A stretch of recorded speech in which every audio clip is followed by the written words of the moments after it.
Guys, I was riding mini bikes and go karts at about 3 years old.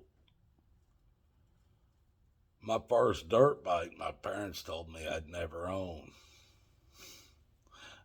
They told me I wouldn't own a mini bike. It was a neighbor I had when I was a baby that his dad bought him. There was a guy the same age as me.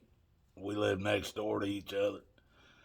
And this guy, his dad bought it. I'm telling you, we were riding his mini bikes and his go karts at 3 years old. By the time I was 14, my parents told me I would never own a mini bike or a dirt bike. I owned two mini bikes by the time I was 14, and the first dirt bike I owned was a Chaparral 100. It was actually made by Indian, but it had gears and it had shocks. Everything I had before that was a mini bike or a go kart. These things didn't have shocks on them and shit, people. But I was still riding them as fast as I could get them to ride, you know. I got pictures to prove it. But my first one, like I said, my first dirt bike was I was 14 years old. You guys, I don't remember what year the dirt bike was, but I was 14 years old when I bought it. And I come riding up on it at home. My mom and dad, here I come in riding it, and they're going, oh no. I said, done bought it. Then I already bought it. There's no oh no to it. I already bought it. And I would ride it even to work. I was working at it was a high class golf course restaurant as a busboy and a dishwasher. So I'd ride that sucker. It was down through the course down. It was cornfields everywhere, folks. And this was back when that golf course was first being put in. The restaurant was there and a few houses. The whole golf course was there, the clubhouse and everything. And the restaurant was inside the clubhouse. And I'd ride that dirt bike up there to go to work. I did, folks. But my last dirt bike I built, been riding them. I was about 38. And at this time, I'd been riding an old RM 250, not like a 1981 RM 250. I had my business going on. I didn't have time to do a lot with it. So I would just ride it when I could. And I would foul out plugs like crazy. And when I finally got down and rejetted the damn carburetor, I stopped all that. But I still ran it like that for a few years. I didn't have time to mess with it. I had other things going on. But finally, this group of guys, I got it finally figured out, and this group of guys that I was riding with, they were probably, I was in my 30s, late 30s, folks, and most of these guys were like 17 to 22 that I'm riding with, and one of them, most of them riding brand new bikes and shit, you know. $7,000-8,000 brand new bikes. I'm riding a old 1981. This was back in the late 90s. Or no, not the late 90s. Early 90s. Sorry. It's back in the early 90s. I'm riding an old 81 RM 250 two-stroke. Been riding it for years. like I said, these guys I'm running with are anywhere from about 16, 17 to 22, and I'm 38. And I finally, one of them, when he had this bike, buddy, he had an 81 CR 250. This guy was half my age, and he had an old bike. It was what he was riding. And I seen this man, or this guy, he was a boy. He wasn't a man. He was young. He wasn't even a man. But I seen him take this same bike and ride it up a wall like you wouldn't believe. And there wasn't none of these other young guys I was riding with that would even attempt that. Oh no, I wasn't doing that wall. But this guy, he was about 6'3" or 4 or something. He was a big, tall, skinny guy. And he rode this CR 250 all over. Heck, it was a 1981 CR 250. And he was part of our group, but he was the one. Hey, he wasn't a jumper. He didn't jump. We had guys that like to do them jumps and all that fancy shit. But he would climb shit that all of us would sit back and go, "Oh my gosh, he's crazier than hell." You know, but everybody had their own thing, their own part that made them good. And that when we were all running together, there were areas that where I would run better than them, and then there were areas that they'd blow by me. So it was kind of like we all were able to stay together somewhere along the line. But I was 38.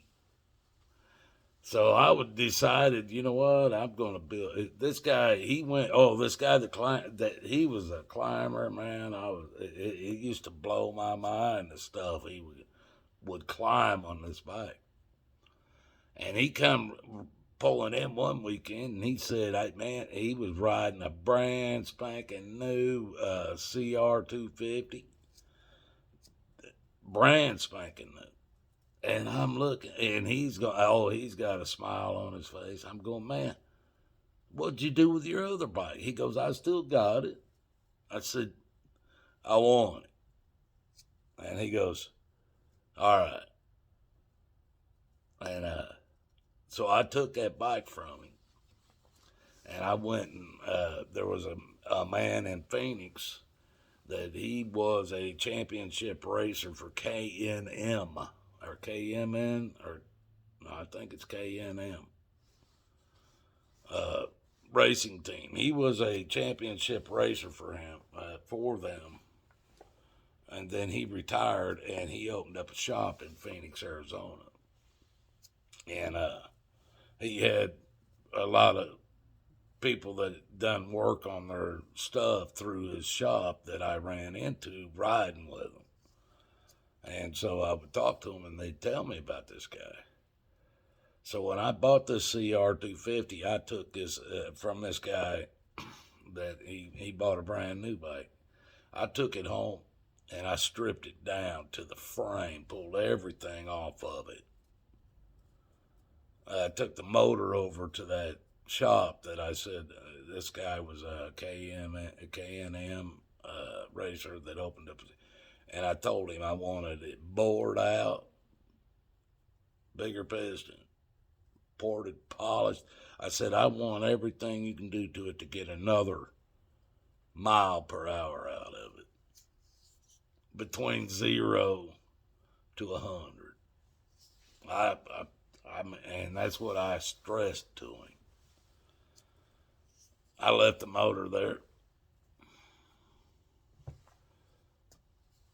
Went back, took the frame, everything off the frame, took it over to a shop. They media blasted the daylights out of it. It was an older bike. If there was any welds that needed to be fixed, any part of it that wasn't right, they repaired it. Then they powder coated the whole frame. Brand new by the time I got it back. Then when I got it back, the motor was done. By the time I got the frame back, the motor was done. He goes, all you'll have to do, man, mount that thing, hook up everything, and this thing's going to scream. That's what he told me. I put everything that I could put on it brand new. I used most of the old plastic because I couldn't find original tanks to change that, but I did change out the fenders and stuff on it and the side panels with aftermarket, make it look new again. And I kept the original seat because there was no tears or nothing in the seat. So this thing, buddy, when I got it all back together, got it hooked up, I kicked it one time, it fired right up. It was beautiful. This bike, people, when the first time I went out with my buddies, I told them, hey, I'm bringing it out. And they're all right. They all, by the time I get out there before all of them. And I pull this bike I haven't really rode it other than in my little small, I had a corner lot yard. And I could kind of ride it around there and up and down the street a little bit, but I couldn't really open it up. So these guys were all coming out, these young guys all coming out. I told them, buddy, it's done. It's going to wait and see.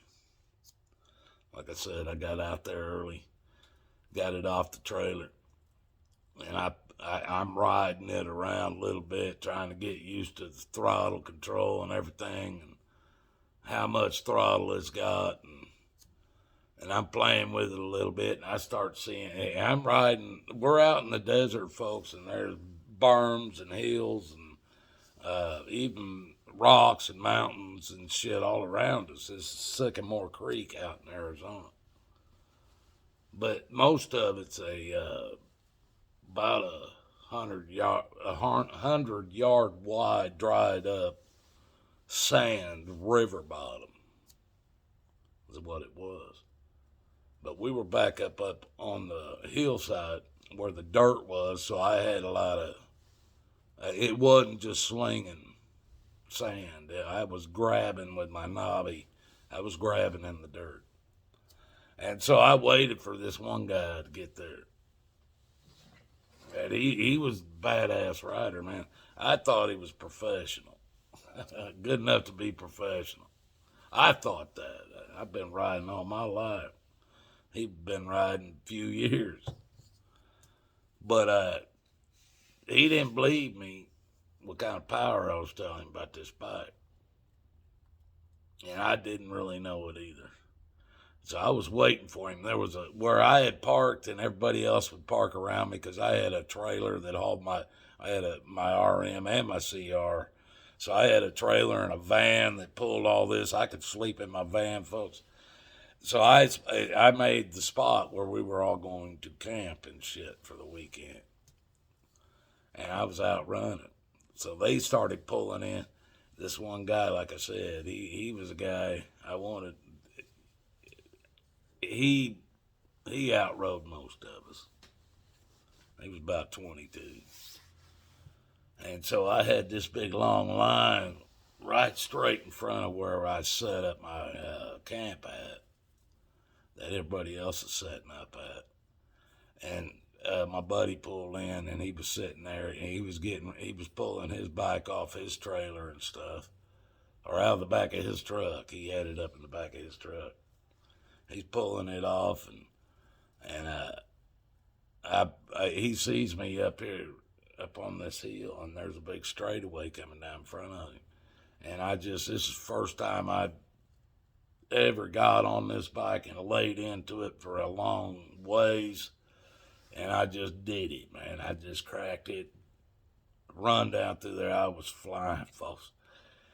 By the time I come back, I make the pass. My buddy standing there watches me go flying by. And I go on down, and I turn around, and I come back, and I pull right up next to the guy, and I'm shaking. This bike just scared the shit out of me. I'm shaking like a leaf. And I'm standing there with this, I'm shaking the whole bike and shit, and he looking at me, go, what? What the fuck, man? What's going on? I said, man, you got to get on this thing and ride it. That's all I can tell you. And I'm standing there. He's going, all right, hell, get off of it. And so I put the kickstand down, and this bike, it's got me still. I'm still standing there shaking from the power that this bike had. Man, I can relive it today, folks. It's so great. I mean, something I'll never forget. I hope. This guy got on that bike, and he took off on it up that trail, and he just playing with it, getting the front end up and seeing how easy and how much power it's got, just going up through there playing around. And next thing, he lines up with the guy I bought the bike off of. The guy I bought the bike off on his brand new CR250. And he's sitting next to this other guy. I wish that was supposed to be me, folks. But it wasn't me. It was my buddy. And they line up to take that big run that I made coming down through there when they were pulling in. But I'm telling you what, folks, when my bike come passing by the camp spot that we had down that long trail, I had so many links on this guy. His brand new bike was nowhere even close to where my buddy was on my bike. And when they come back, they was all going, oh my God, that thing. And so I started telling them where I seen it and what I had done to it and shit. And everybody wanted to ride it, but I only let one other guy ride it other than me and the person I sold it to. Now, I don't know who he let ride it. But that bike, I'm telling you what, 0 to 100 in about, I'd say less than 4 seconds on dirt. And the bigger, if I took it out to like sand dunes and shit, I had a paddle tire I could slap on the back of it. A paddle tire, folks. And the damn knobby I had on it, I'm telling you what, I could sling rocks that big at your damn head with the knobby I had on the back of that tire, that bike, man. But that's just me talking about old times. And then after that bike scared me so bad I moved into Jeeps, and I had a full-size Bronco. I've had Silverados. I've had all kinds of Ram Chargers and shit. I've four-wheel drive vehicles, but they had a roof and air conditioning and heater and windshield and seat belts and shit like that. And I stopped running that two-stroke dirt bikes. They were gonna kill me, especially with them young guys I was running with. They were trying to kill me, I believe. They was amazed I was still with them. God loves you. I love you. See, Jesus' path, folks. That's all you. If you do that, the rest of this doesn't matter. I really do love you guys, man.